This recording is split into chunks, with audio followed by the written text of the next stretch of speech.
Welcome to the Creative Penn podcast. I'm Joanna Penn, thriller author and creative entrepreneur, bringing you interviews, inspiration and information on writing craft and creative business. You can find the episode show notes, your free author blueprint and lots more at thecreativepenn.com. And that's Penn with a double N. And here's the show. Hello creatives, I'm Joanna Penn. And this is episode number 827 of the podcast.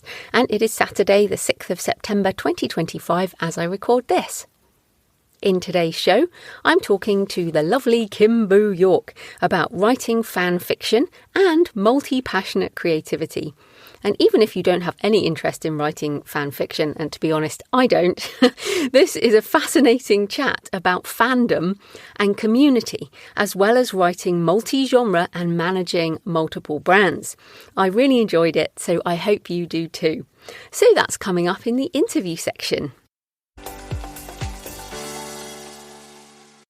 In writing and publishing things, Kevin Kelly has an article on everything I know about self-publishing on his blog kk.org.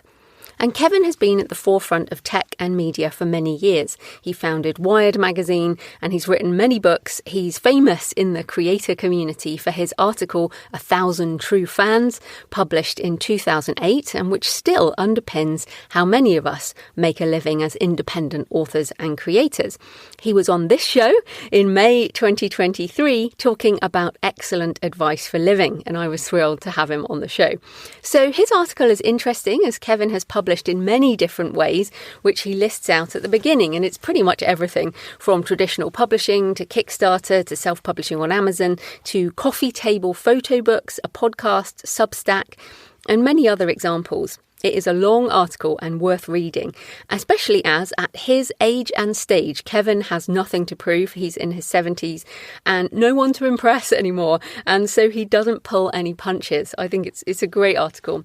So of traditional publishing, he says, for the most part, the peak of this traditional system is gone, finished, over.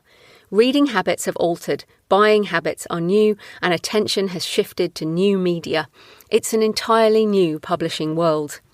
Established mass-market publishers are failing, and they are merging to keep going.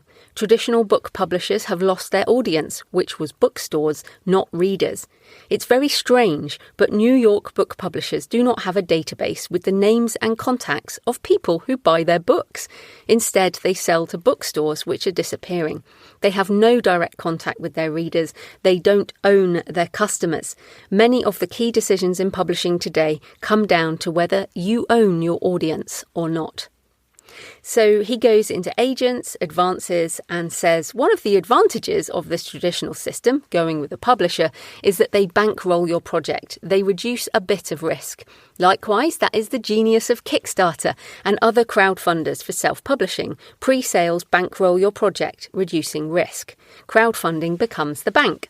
And he goes into a lot of the pros and cons of crowdfunding, which is great because he's certainly not a cheerleader all the way, as I am not. It definitely only suits some people, and it didn't suit me for like a decade. He reiterates, you are responsible for making sure your fans actually get what they were promised.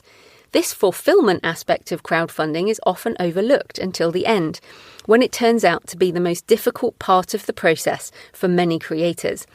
I agree with this, and this is why I personally reduce my risk for my Kickstarters by finishing everything before I even kick off the campaign.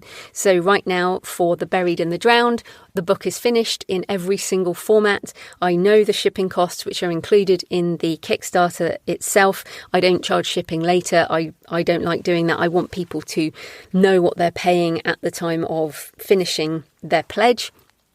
I like basically knowing everything. And then as soon as Kickstarter washes up all the payments, I can deliver all the digital stuff, which I deliver like literally on the day I can. And then I can deliver. I've already booked in the signing for my books for The Buried and the Drowned with Book Vault. I don't know the exact number I'm ordering yet, but I know an approximate number. So I've essentially arranged that already. So my fulfillment is it's not already done, but I know exactly how it's going to work. And I do feel that many crowdfunding campaigns fail because people just don't identify all the difficulties in fulfillment. So Kevin goes into different means of production and even his printing for coffee table photo books. He uses Blurb for photo books, which I think is really interesting, as obviously that's something I'm interested in doing. He also mentions Lulu, KDP Print and Ingram Spark, and selling direct, as well as ebook and audiobook stores. He says, "It is not hard to produce a book. It is much harder to find the audience for it and deliver the book to them. At least 50% of your energy will be devoted to selling the book. This is true whether you publish or self-publish. Even with a commercial publisher releasing your work, you will end up doing the majority of whatever promotion gets done, as in planning, coordinating, executing, and even paying for book tours and the like. You will be the publicity department, no matter what." I think we all know that that's true these days. He then goes into subscriptions, blogging, social media, which he calls unmonetized publishing, which I think is quite a good phrase because we are publishing our words all the time. It's just whether you've monetized it. He says, "We used to be people of the book, but now we are people of the screen. Our culture used to be grounded on scriptures, constitutions, laws, and canon, all written texts. These were fixed in immutable black and white marks on enduring paper, written by authors from whom we got authorities. Now our culture pivots on screens, which are fluid, mutable, flowing, liquid, and fleeting. There are no authorities. You have to assemble the truth yourself." As I said, Kevin doesn't pull any punches in this, and this is hard reading for those of us who remain people of the book, like you and I.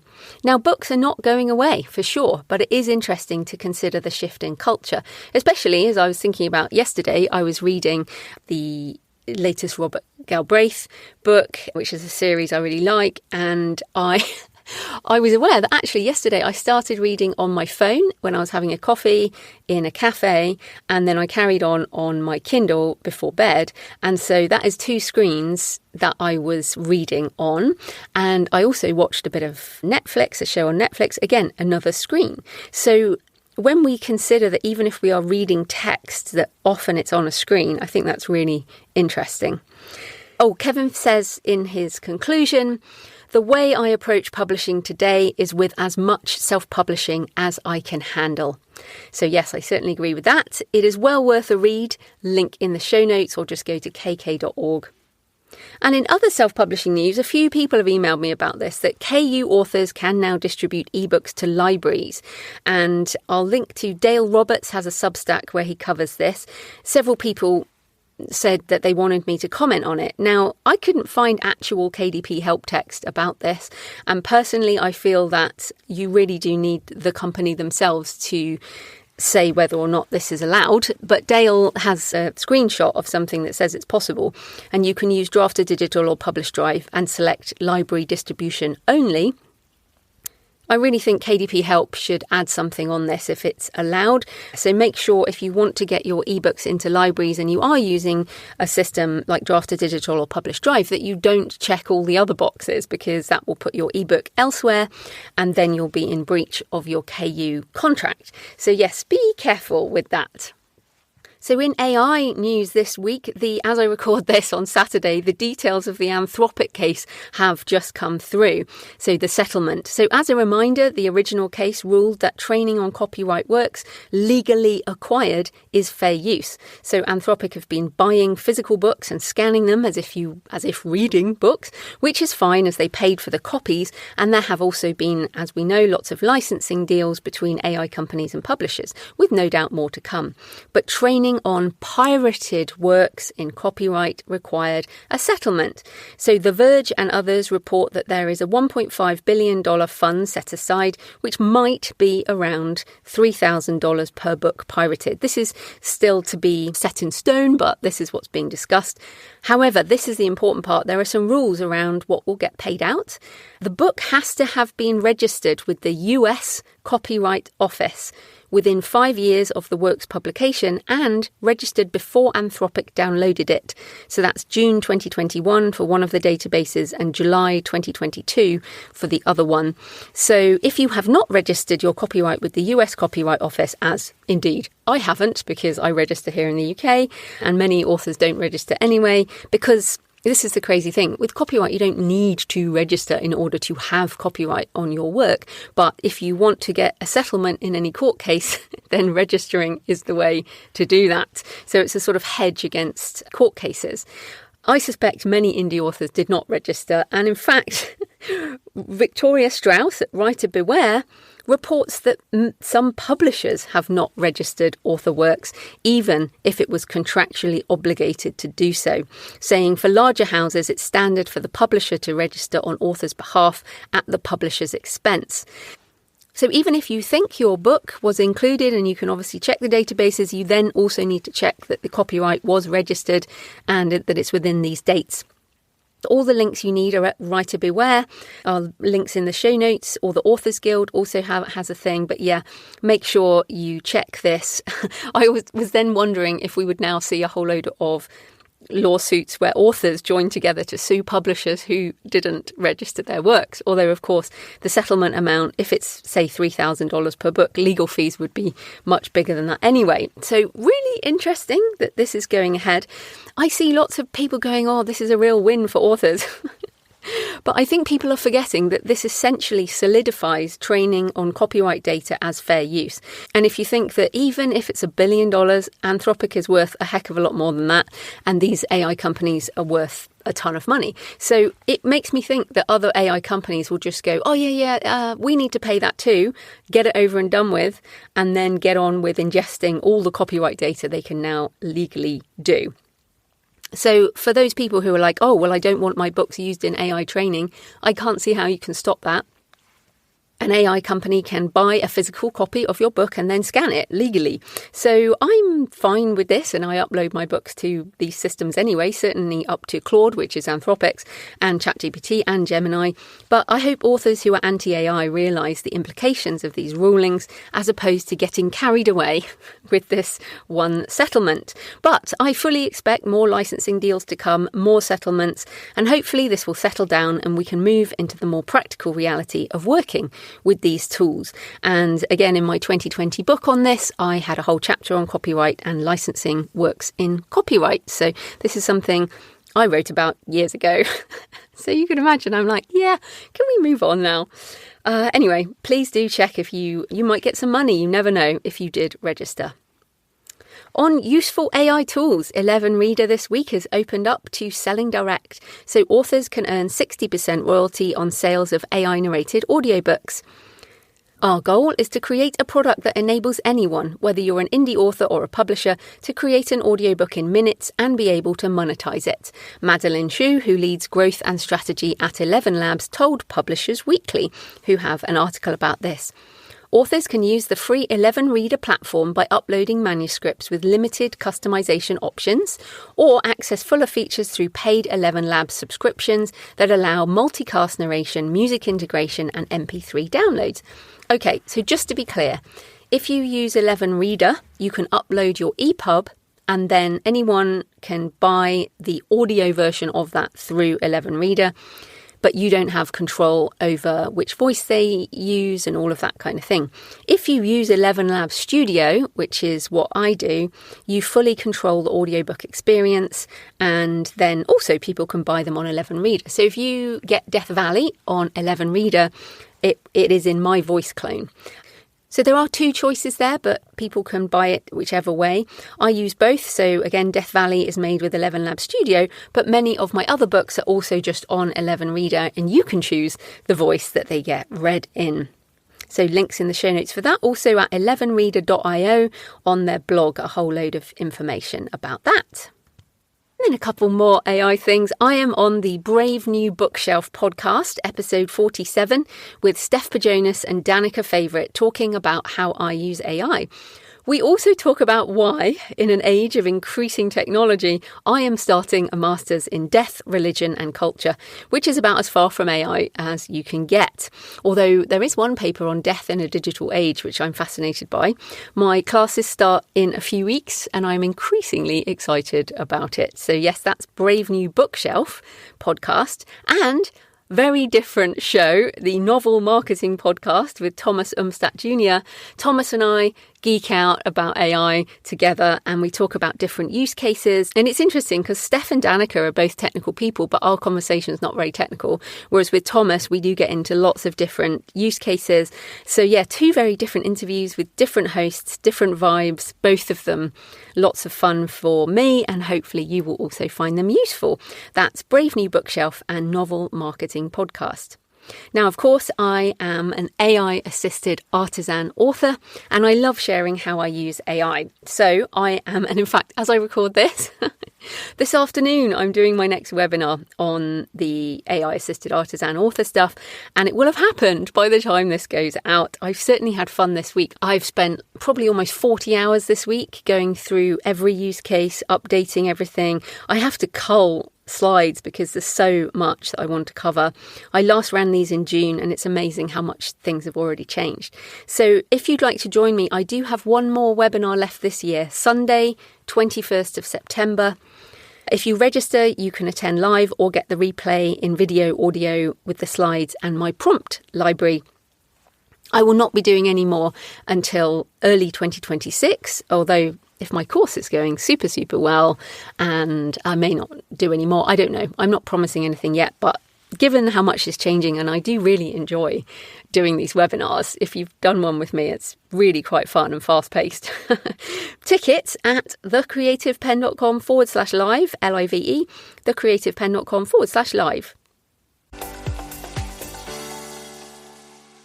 In personal news, it has been the launch of my short story collection, The Buried and the Drowned, in the last week, currently live on Kickstarter as this goes out. The campaign finishes 15th of September, so you might still have a chance, and depending on when you're listening to this, it will be out everywhere before Christmas. The campaign funded and is ticking along nicely. Even if you're not interested in the short stories themselves, you might like to join me for a webinar on writing short stories, so it'll be my only other craft webinar this year, and I have a few consulting sessions available if you need one-on-one help. Or if you just want ideas for your own Kickstarter campaign or book marketing, check it out for some ideas at jfpenn.com/buried. And you can see the gorgeous hardback with my first patterned sprayed edges. And the design also mirrored in the custom end papers, which I used Midjourney to make, and also the book trailer, which I made with Midjourney and Canva. So I just love all these creative things we can do now. And as I said, I've spent most of the week preparing my AI webinar. I do love to stay up to date. Like this morning, the first thing, I'm pretty addicted to the AI news. So as soon as the Anthropic settlement stuff came through, I was like looking at all of that and updated that this morning, and just fascinating. And as just a reminder, 99.9% of what we can use AI tools for is not writing publishable words. It's all the other stuff, life as well. Right, so thanks for all your emails and comments and photos this week. Matthew said, in response to me talking about why we don't have physical copies of audiobooks anymore, Matthew says, I love the idea of creating audiobooks on vinyl. Here are some photos of an audiobook I found in a second-hand shop a few years ago, an abridged version of J.R.R. Tolkien's The Silmarillion, read by his son Christopher. I was very excited to find this and add it to my vinyl collection, but in actuality it makes for quite a boring listen. I think that's great because what's so interesting there, and Matthew, I presume you are a real fan of Tolkien, as is my husband, and we have quite a few editions of Lord of the Rings, and that's because he's a fan. So similar to you, this is real fandom stuff, is collecting a vinyl collection of a favourite author, even if you're never going to listen to it again.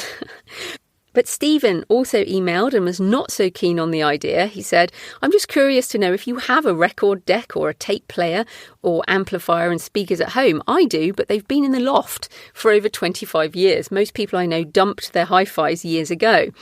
Me too, for sure. I doubt many would purchase a system because their favourite author has put out a 40-minute disc.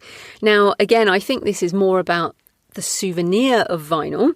And Stephen said, I take your point. However, I played my vinyl, and while it was playing, I would read the sleeve notes. In fact, I'm thinking of setting up the old system and listening to my old music again, because we don't own the music we listen to on Spotify and others. That's true. And we don't own the audiobooks, and you don't own ebooks. Remember, all you do with an ebook is you have a license to read the digital product. You can't resell it like you can resell a print book, and you can't give away an ebook that you bought on a device. Jennifer sent photos of old gravestones. I've just returned from a genealogy-related visit to Scotland. These are from the Kilfinnan Church near the village of Tignabruach in the Coal region. And Saskia sent a lovely picture of Wells Cathedral, which is my nearest Gothic cathedral. In fact, the Bishop of Bath and Wells is our bishop here, and a truly beautiful place. And Saskia said, I grew up around Wells, and in later life, my mum was keeper of the fabric and a historian of the cathedral. I love this idea of keeper of the fabric. I actually think that is a book title. Keeper of the Fabric. And it really brings up lots of things in my mind. And the last time I was at Wells, obviously I took lots of photos for my Gothic Cathedral book, and I know they have this ancient cope chest, a huge wooden chest built in 1120 from local oak, where they keep the vestments, and it is still in use today, which is, I guess, just under 1,000 years ago, just under 1,000 years ago. Amazing. Okay, please leave a comment on the podcast show notes at thecreativepenn.com or on the YouTube channel, or email me, send me pictures of where you're listening, joanna@thecreativepenn.com.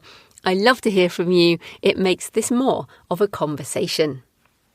So this episode is sponsored by KimBoo Writing Life, Kobo's free, fast and easy self-publishing platform, favoured by independent authors all over the world. KWL was built by authors for authors, and their mission is to help you reach digital readers wherever they are, however they want to read. Audiobooks are one of the fastest growing segments in publishing, and KimBoo makes it easy for indie authors to get in on the action. With their user-friendly platform, you can upload your audiobook files, set your price, and reach listeners around the world. Plus, you keep control of your rights and royalties. And I wanted to bring this ad up today because you can use audiobooks created through 11 Labs Studio on KimBoo. So yes, you can listen to Death Valley on KimBoo as an audiobook because they accept all kinds of AI narration. And as ever, I do label my books. They have a sticker on that says digitally narrated. So don't miss out on the audiobook revolution. Join KimBoo Writing Life and start sharing your stories in a whole new way. thecreativepenn.com/KWL. So this type of corporate sponsorship pays for the hosting, transcription and editing. But my time in creating the show is sponsored by my community at patreon.com/thecreativepenn. Thanks to the 15 new patrons who've joined in the last week. And I was thinking, why is there a bumper crop? And I think it's because if you're part of the Patreon, you get a reduced rate on the AI webinars. And you can still get that. There is still a discount on the second webinar for the 21st of September. You can join the Patreon to get the discount. So thanks to everyone who's been supporting for months and years. If you join the community, you get access to all my backlist videos and audio covering writing craft, author business, AI tutorials. And last week I shared how to use ChatGPT Agent to create spreadsheets for social media batch scheduling, a very specific use case that people think is very useful. So the Patreon is a monthly subscription, the equivalent of buying me a black coffee a month or a couple of coffees if you're feeling generous. So if you get value from the show and you want more, come on over and join us at patreon.com, patreon.com/thecreativepenn. Right, let's get into the interview. Kim Buu York is the author of romance, fantasy and non-fiction, as well as a productivity coach and a podcaster at The Author Alchemist. Her latest book is Out From Fanfic, Transforming Creative Freedom. So welcome back to the show, Kim Buu. Hi, Joe. It's great to be back. Love talking with you. Oh, yes. And we had a good chat last July 2024 when we talked about intuitive discovery writing. So we don't need to go further back than that, but just give us an update. What does your writing life and your business look like at the moment? Well, I mean, I think I speak for everybody when I say that 2025 has been a challenging year. So I've had to take a little bit more freelance work as I've restructured how I'm doing some of my business. You were an inspiration for that. I'm kind of separating out my different brands now instead of trying to be one thing to all people. And that's taking a little bit of work. I've launched a new pen name, which I'm not going to talk about here, but it seems to be doing well off the launch pad. And of course, I'm redoing some of my older works, doing the business end. We're doing new covers, doing some new links, doing some new giveaways. So it's been a busy year, and I look forward to what's going to be happening in the future for me, especially as I go into 2026. But that's kind of where I'm at right now. Well, that's interesting. Just talk a bit about this separating different brands. Just remind us, what are the different personas that you have and the different brands you split into? Because I feel like, a lot of people think about doing this, but I often do say, and I have done myself, I've got my two author names, and I felt that they were very different. So it was important to me, but I know how much work it is. So talk a bit about that process. Well, I've flopped back and forth. So for a long time, I tried to keep everything very separate. And that took so much work and energy, as you know. And then I tried to put everything under one banner, and that just became cluttered. It became hard to identify my demographics. It became hard to, do not even advertising. You can always do targeting and advertising, but the more organic stuff. How do I post on social media? How do I talk about all my work? So I am somebody who is an inveterate project starter. Like, I always have multiple things going on. So I have KimBoo York, myself and I, who is the author and the writer, and I do fiction under that name. I have Cooper West, which is one of my older pen names. That's gay male romance, romantic thrillers, paranormal romance. I have the Author Alchemist, which is kind of my podcast and my writing craft and writing coaching brand. I have, I'm going down the list. I have the Task Mistress, which is my productivity. Just published a new book on a collection of essays on holistic productivity under that brand. I have the Skeptic's Inspirational, which is daily inspirational post blog that's going to be a book here soon. I have Patience and Fortitude, which is my grief blog and mourning blog and book, which is the house where I published my memoir, Grieving Futures, Surviving the Death of My Parents. And I could go on, but you kind of see what I'm getting at there. They're very different things. And I realized that what I needed was a studio type of branding. So houseofyork.info is my studio home. House of York is my studio. It's the thing that produces all of these different brands. And so I do still have that brand. Everything is a House of York production. It sounds a little ostentatious when you put it like that, but for me mentally, it's a great way to keep things separate and yet connected. So they're all me, they're all connected, and I can talk about different ones in different places, but they're also very clearly defined for marketing purposes. And that's what I really wanted out of that whole thing. Yeah, it is really hard. You don't have different email lists for all of those things, though. No, I do not. Right now, I just have the House of York email list. I'm moving into segmenting them. So I will have some different email lists going down. And certainly my newest pen name, the secret one, that is going to have its own separate email list. So eventually, yes, there will be separate email lists, but I'm working on developing a way where I'm not having to do 6 email lists a week, right? Yeah. Like, it's cycling. Cycling is important, right? Planning things out, scheduling. Who would have thought? So I will eventually, and that is the goal, is to have these different segmented lists. But again, I would also be able to do a full blast to everybody if I had something special coming out that I wanted all my lists to know. And again, that's one of the reasons why I went with this studio framework of doing all of my brands and putting everything under one umbrella while keeping them branded separately.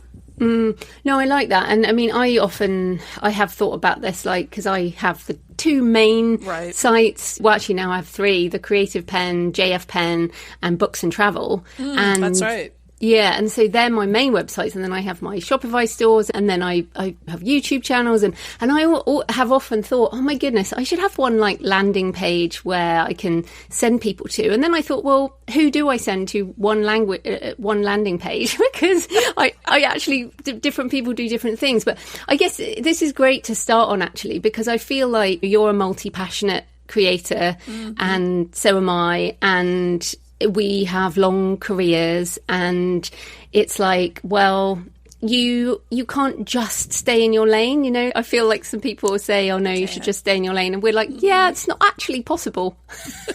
no, I'm a 7-lane highway. I can't. Well, it's interesting though, because it's not a 7-lane highway. It's actually like a 3 A roads, we call them here, like 3 major roads, and then there's some little back lanes, and then you might have one that's a bit of a cul-de-sac. Sadly, far more accurate, yes. But I think that's important too. And I mean, like, I was actually looking at your grief one and the death of your parents. And I mean, that's like a whole completely different area that perhaps is almost standalone, and different people may find that book than find your romance or your productivity or whatever, and that's fine. Like, they don't need to find anything else. And so I think that's really good too. It's having all these different things. But yeah, just to make people listening feel better, if you are a multi-passionate creator, so are we. You just have to manage it, right? Figure out what works for you, but you got to just try different things until you land on the system that works. I think that's the lesson takeaway here. Yeah, or the way it works right now, and then you change things. And in fact, let's get into the book, because this is another one of these kind of quite random books, to be fair, which is out from fanfic. And I'm fascinated by this because obviously I've heard of fan fiction, but it's not a sort of world I am in at all. So just start by explaining what is fanfic and the main sites, and what it is. Sure. So I'm going to start actually with the Wikipedia definition, which is a fiction typically written in an amateur capacity by fans of a form of fan labor, unauthorized by but based on an existing work of fiction. And honestly, that is the basis for 1,000 different arguments about what exactly fan fiction is. It became very trendy there for a little while to look back and say Dante's Inferno, that's fan fiction, Bible fan fiction, right?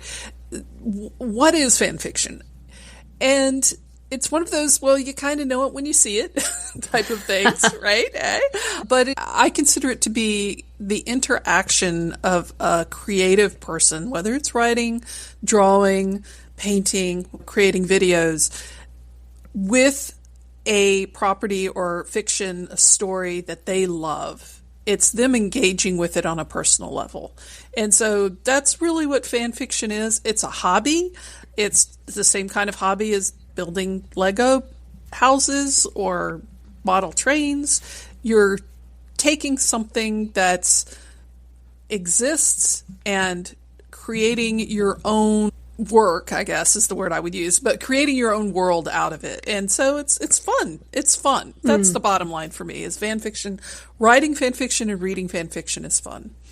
So. Yeah, it's fun. And let's just be clear about, you mentioned the word property, and that it is fan labor and it's unauthorized. And right up front, we have to say this is when it's not your character. So it might be if you take, you give me some examples of what people have done.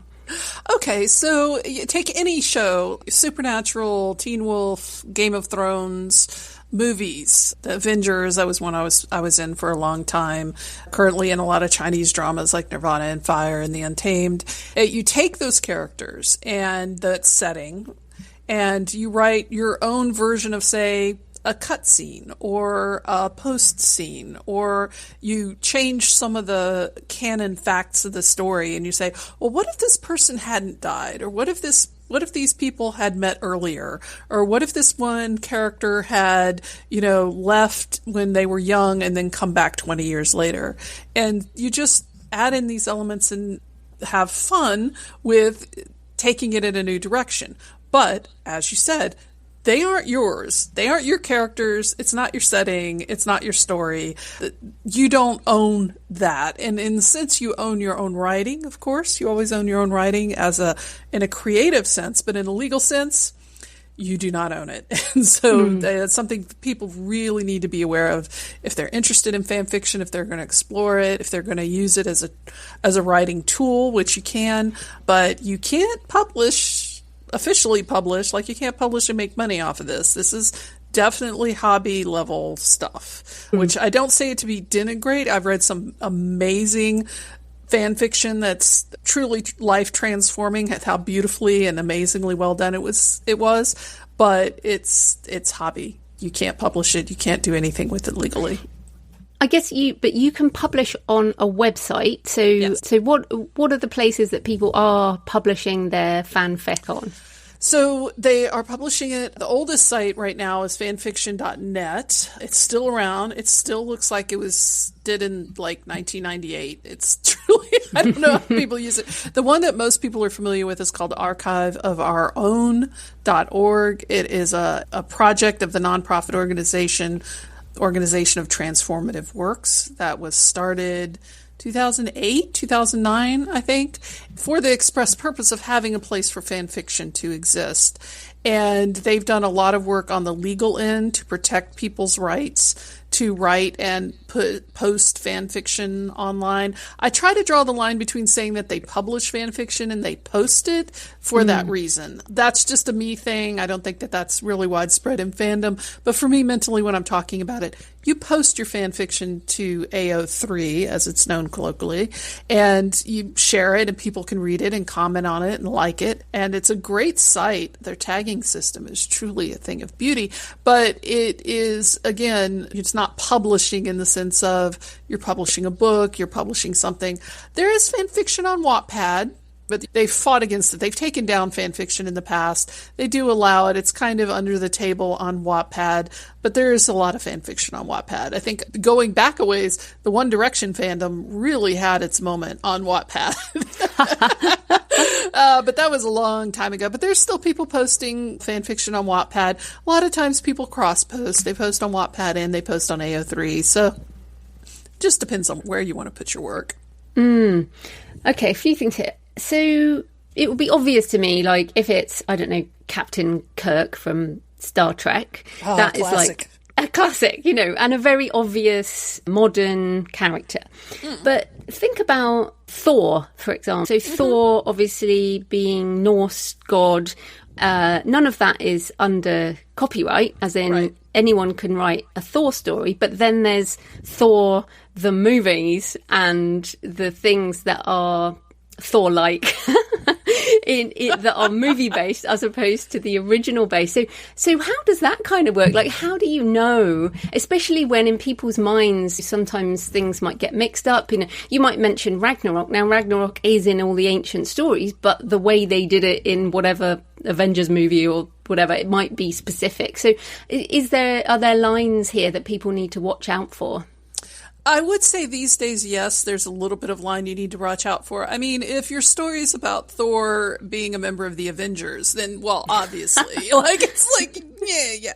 But if it's just an independent story about Thor and his brother Loki, right, or Loki himself, there are definitely tells to use to be able to differentiate. Now, to be clear, on sites like AO3 and Fanfiction and Wattpad, people do identify. They say like Thor MCU, which is Marvel Cinematic Universe, which tips you off, or Thor mythology, right? So they know this is based on the Thor lore of the old style myths rather than the new style myths, I guess you might say. So there are definitely ways to identify that. And I think a lot of people, fan fiction writers, take care to make sure of that, because you don't want somebody coming into old school Thor and Loki mythology thinking that they're getting the fun Avengers, good time, let's beat up the bad guy story, because then they'll just get mad. Like, hey, this wasn't what I wanted to read. So fan fiction authors are very careful about identifying exactly what they're writing for and how they're writing for it. And oftentimes, yes, you wrote a riff on Little Red Riding Hood, right? Well, okay. That's definitely in the public domain. And they can post that on AO3. They can also publish that as their own story, original story, because that is public domain. That is not owned by somebody. So fan fiction authors are usually generally pretty careful about that. Yeah, and I guess why I'm emphasising all this is because I still feel like many authors don't really understand what is in the public domain, what is fair use under copyright, and also it differs. So there are some countries where copyright expires earlier. I think is Sherlock Holmes one of these where it's sort of, don't quote me on this, people, go check it in your country, but it's like some of the Sherlock Holmes stories might be out of copyright and others are still within. And I think Tolkien's universe as well, there's like different ways that things have been extended when, they haven't in other areas. So I think this is really interesting, and it's definitely, you have to check all this before you publish it. But I did have another question. I mean, you mentioned the One Direction thing. Is this just all about having sex with different characters? Is it all romance and erotica? It is not. And in fact, so what gen is, Gen, it is what general fiction is one of the most popular tags on AO3. Romance is very popular.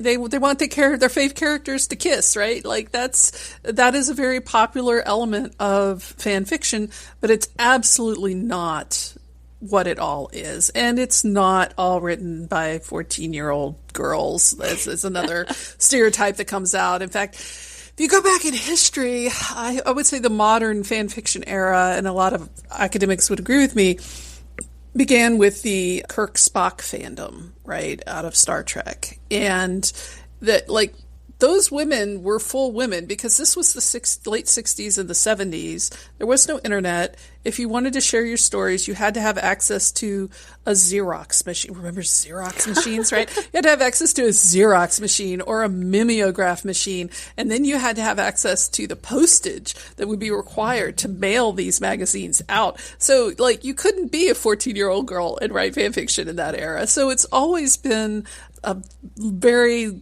owned, I would say, by older writers and not teenagers, as the stereotype goes. And yes, a lot of the fiction out there is romantic. Some of it's erotic, but a lot of it is also just general. It's like, I don't know, I was just looking, what was I looking at the other day? Game of Thrones fan fiction. And you look at Game of Thrones fan fiction, and there's lots of different pairings that are popular in that. But, the time travel fix-it tag is very popular in that fandom. So people trying to avoid the final series. Yeah, right, exactly. Like they either want to avoid season 6 through 8 completely, or they just want to redo it, or they want to have something different. So they have one of the characters time travel, the gods step in, whatever, and go back and fix everything. It's really popular in the Untamed fandom as well, the time travel fix-it tag. So it's not just about the romance. It's about, I want to see, I have a current Untamed fan fiction in progress right now, actually. And it's very alternative universe, but I wanted to see what would happen if one of the main characters was actually given some autonomy and power earlier in her life. I just wanted to see what would happen if that happened to her, and how that would change all the threads of the story going forward. And is there some romance? Yeah, there's some romance. There's also war. There's also magic and killer slaughter turtles, and it's just fun. It's just fun. Yeah, I think fun is definitely the focus here. But coming back on the IP side, there are books like 50 Shades of Grey is supposedly based on, I think, was it Twilight fan fiction? Not supposedly, very much absolutely yes. Yes, it was based on Twilight. So how did that become a publishable original novel that was basically huge? So what you're talking about is what we call, in the scene, filing off the serial numbers. And a lot of authors have done this. E.L. James is not the only one. Cassandra Clare's done it. Naomi Novik's done it. Plenty of authors who don't want to be named have done it. And many I've known. You take a fan fiction of yours that's very popular or that you just personally like, and you go and you file off the serial numbers. You don't just change the names. You change the setting. You change some of the dynamics. You change some of the character traits of the main characters. You have to really file it down enough that if someone was coming after you to say, you based this on our story versus you stole our story. And that's really where the line has to be drawn. And again, it's not a clear one, but if you do it enough, you can get away with it. And that's what E.L. James did. Like, if you did not know that it was Twilight fan fiction, you would never realize it was Twilight fan fiction, even if you've read Twilight. Like most people, they might say, gosh, these characters are kind of similar, but that's just tropes, right? So, yeah, exactly. Yeah, right. So exactly. So that's what she did, and that's what a lot of authors do. Yeah, so the tropes, I mean, tropes are kind of universal. Right. And as you said, I mean, the time slip, go back in time and fix things. I mean, that could go in any world. It doesn't have to go in a Game of Thrones world, you know. And I feel like, because I never read the Twilight books or watched the movies, but I have read 50 Shades of Grey. And it's set in a modern world. There are no vampires, there's no werewolves. So a lot of it is different. So I feel like that's important as well. But let's come back to you, because I was really interested in the book. You, in talking about your own experience in fan fiction, you say, my sense of shame was very real. And I was really interested in that, because I don't know you very well, but having talked to you before, I just can't associate that with you. Like, you seem very confident. And so explain about that. Like, why are some people embarrassed or even ashamed of being involved in fan fiction? Well, you've kind of hit on some of the reasons earlier when you asked, is it all romance and erotica? And I talked about also, it's not all written by 14-year-old girls. For a very long time, these associations with fan fiction was that it was very similar to romance genre, honestly, not that different. That's something women enjoy. That's what those horny, lonely women in their basements are writing, sexy fan fiction, and it's not real, and it doesn't take any effort, it doesn't take any work. It's just fake people. They're writing on the coattails of other people's work. So there was a lot of shame. I mean, there were a couple of people, even up into the 90s, that, I won't give out names or anything, but whose careers were almost derailed or completely derailed because it was revealed that they had written fan fiction in the past. Publishers wouldn't touch them. It was a bad scene all the way around. It's hilarious because one of the oldest forms of fan fiction that we have these days is what's called Sherlock Holmes pastiches.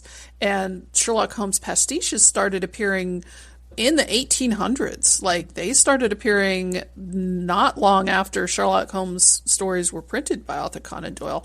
And they were very popular up through the 20s and the 30s, right? They were all written by very educated men. And they weren't called fan fiction, they were called pastiches.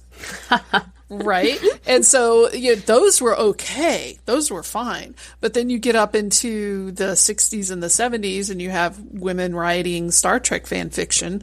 Yes, a lot of it was Kirk Spock, and some of it was truly terrible. But again, I've read some truly terrible books published by traditional publishers, so I'm not really sure that's a fan fiction only problem.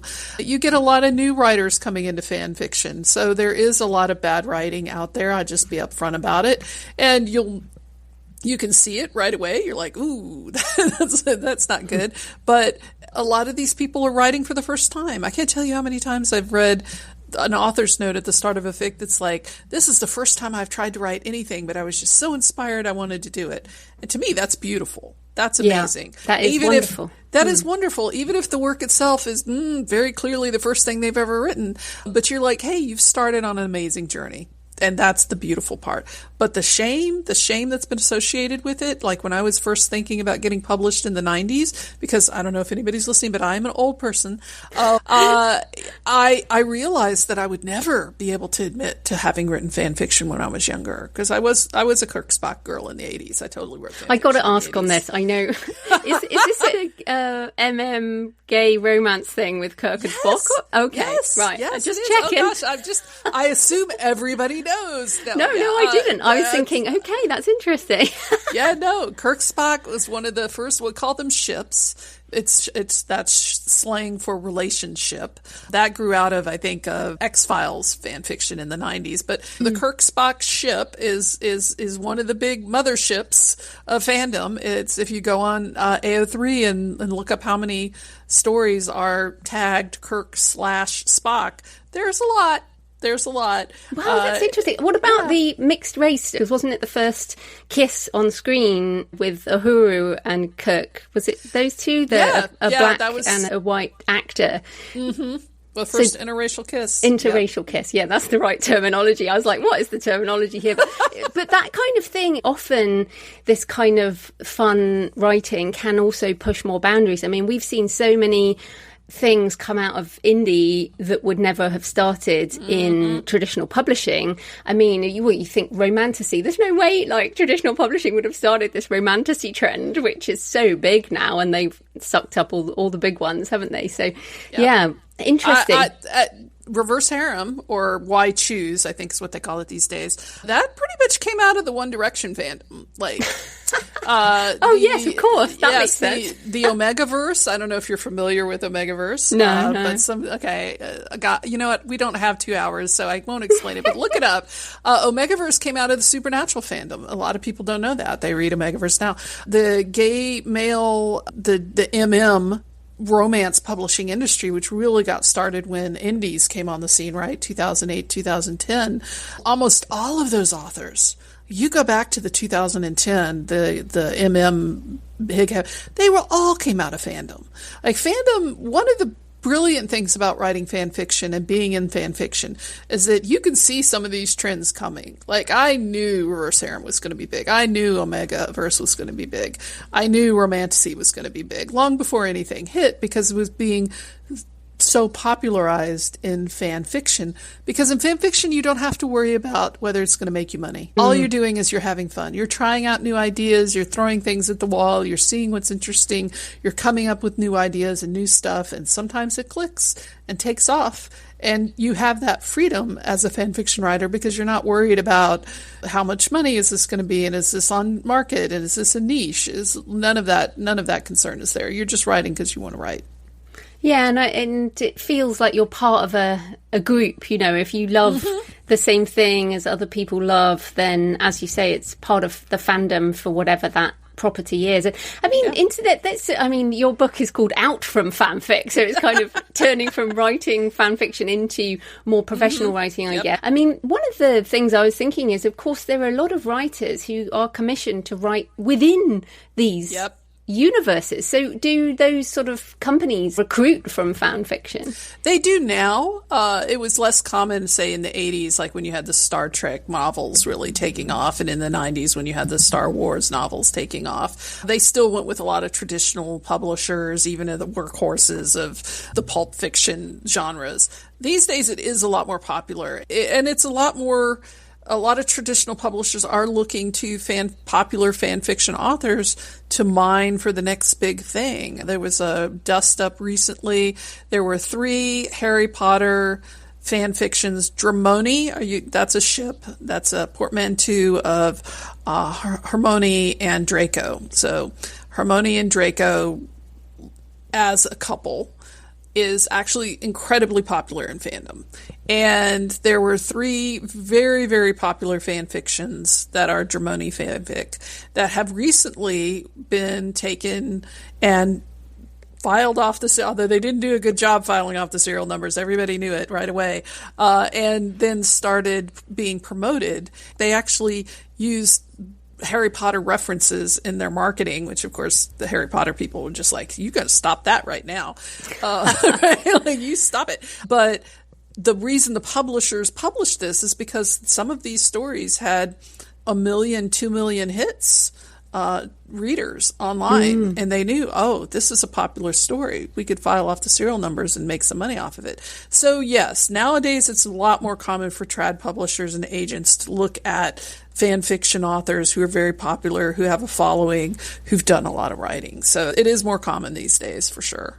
And then I guess your other thoughts on Out from Fanfic, like for your own journey, that sort of, it sounds like you're still doing a bit of both, as in you still write some fanfic, but how do people cross over if they're like, no, I want to write my own? Is it just mainly a case of your own characters, because you would have been using, and your own world, I guess? Absolutely. So it's easier for some people than for others. I actually wrote the book because I did know quite a few authors who tried to write their own fiction. And what I noticed in a lot of those cases is that they tried so hard that they went so far out of their lane that they weren't interested in their stories anymore. They're like, I get bored by my own writing. I just want to go back and write fan fiction. And I think, and the whole reason that I wrote the book is to try to help people who are used to writing about characters that they love and writing about settings that they love, learn what those things are. Like, dial it down, figure out, well, I call them parameters, like figure out what the parameters are of those characters. You know, do you just like wacky, klutzy characters who are also geniuses? Well, that's more of a trope that you can put that in any story. It doesn't have to be style Stilinski from Teen Wolf, right? So it can be a lot of different things that you love, you can pull into your own writing out of your fan fiction without repurposing your fan fiction, without using other people's characters, learning what you love of those things and using them. Because it is a transition. It is definitely not super easy to transition to writing original fiction if all you've ever done really is written fan fiction. I, of course, had a little bit of a lift up because I had been writing original fiction for most of my life, so I was already familiar with some elements of it, but I did learn a lot writing fan fiction. In fact, I think I wrote over 1 million words of fan fiction before I think I really found my voice as an author and realized what I really want to write. So it can be a learning ground if you look at it that way. And I don't want to take the fun out of it. I don't want to say, oh, you should use this as a training grounds, but you can if your goal is to write original fiction and you find that challenging. Yeah, I think that's really interesting. I was reflecting then. I mean, I have thought before I would love to write a Bond book, which I think they've all been men who've written the Bond books. Right. Obviously, there's lots of them written in more modern times, but it's really interesting because then I think, well, my thrillers, my Arcane series, you could definitely trace a lot of Bond kind of tropes, a lot of Indiana Jones and Lara Croft tropes. And it's, as you say, it's taking the things that you love about the movies and the books and the TV shows and then picking them out and then creating your own stories where there is still elements like that. I mean, those are not the original things. It's how you turn that into your own work, but it's skating that line, isn't it, that remains difficult. Right, and as we talked about a little bit earlier, tropes are more universal. So if you can kind of dial, like you said, the Indiana Jones, Lara Croft, well, what is that trope? Or the Mummy, like, oh, it's the archeologist going on adventure and running into and finding cursed things. And finding cursed items. That's a trope. But if you're not looking for it, you could just say, well, I just like writing Indiana Jones. I don't know how I'm going to write my own original story. But if you sit back and look at it, like, okay, what is it about Indiana Jones, or what is it about Kirk, or what is it about La Mangie from The Untamed that I love? What is that? Can I pull on that to introduce it into my own characters and my own stories? That's cool. And then in the book, you have a brief section about how things have changed for indies over the last few years. I wanted to take this. Obviously, I always have to talk about AI. And you said, quote from the book, "What is the point of churning out repetitive stories written to market if, more like when, an AI program can do it faster, better, cheaper? What does it mean to be a human creator of anything?" And I love that because then you give people hope and you talk about this is actually ideal terrain. That's your words for you. So talk about this. Talk about how this sort of, oh my goodness, because I get people emailing me all the time saying, what is the point? So respond to that. What is the point? What is the point of anything? Okay, no, but I think, so there's so many moving parts. And Joanna, you talk so well about how AI is impacting our industry. But for me personally, it's opened the door to allowing me to write what I really want to write and allowing me to put my own humanity into the writing. Because and this isn't true for everybody, but for me, trying to write to market, trying to write to narrow down and stay in your lane, as we talked about earlier, felt like trying to turn myself into a machine. I didn't want to do that. I didn't want to, and I tried and I tried and I failed abysmally over and over and over again. So the humanity is what we own as humans, our experiences, our insights. AI, and specifically LLMs, because I like to be specific when we're talking about that, specifically LLMs, the training that they've done has been so broad across so many genres and across so many types of writing and so many eras of writing that it's very generic. Even at the point where you say you can push a button and have it write a book, which we're definitely not there yet, as anyone who's played around with LLMs knows for sure, it's going to be median. It's going to be the median level. It's going to be average, right? Because that's what AI is really all about. And taking our own spark of creativity and ingenuity and allowing ourselves to grow into that rather than being worried about churning out the next Pulp Fiction, I think is an opportunity. Now, some people who've made a lot of money churning out a lot of these books see it as a threat, and I understand that. But things change. Things change in our industry all the time now. Like we had 150, 200, 300 years of things not changing at all. Then we had self-publishing and indies changed everything. Ebooks changed everything. AI is changing everything. And if we invest in ourselves as authors and writers, as creators, as people with creativity, I think it is an ideal terrain because then we can explore the things we love to write.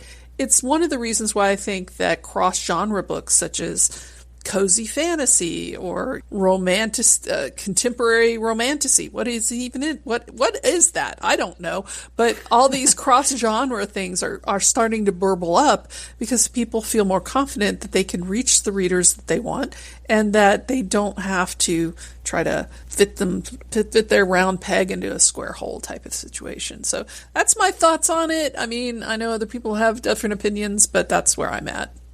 Yeah, and I actually think this is a better time for coming back to where we started around the sort of multi-passionate creator, because we have, for many years, it's been, well, if you write cross-genre, which I do, if you write all over the place, if you don't do series, if you write standalones, if you do this, that and the other, you're not going to make good money. And many of us have made good money like that, but we've certainly felt, oh, well, I should do this, I should go into this one genre, or I should try not to write. Like, I've got 3 books in my Brooke and Daniel series, and when I wrote them, I was trying to write a standard British crime and ended up with a male psychic character, and I was like, why isn't this selling? And I figured out over time that the British crime niche is not supernatural, and it certainly doesn't have a male psychic in. And so it's so funny because and those books have never, no, it's funny because I love those books, and I've always been like, why can't the people who love this type of thing find these books? And I actually think they have more chance in a world of generative search, for example. Absolutely, game changer. Yeah, where people can get much more granular. They're like, well, I like this, and this, and this, and this, and this. Find me something that I might like. And I feel like that is going to be much easier for our work to be surfaced than someone who just has one category on Amazon, for example, that they buy in. Absolutely. I think one of the more hilarious examples of that is the search I did recently for supernatural cozy apocalypse.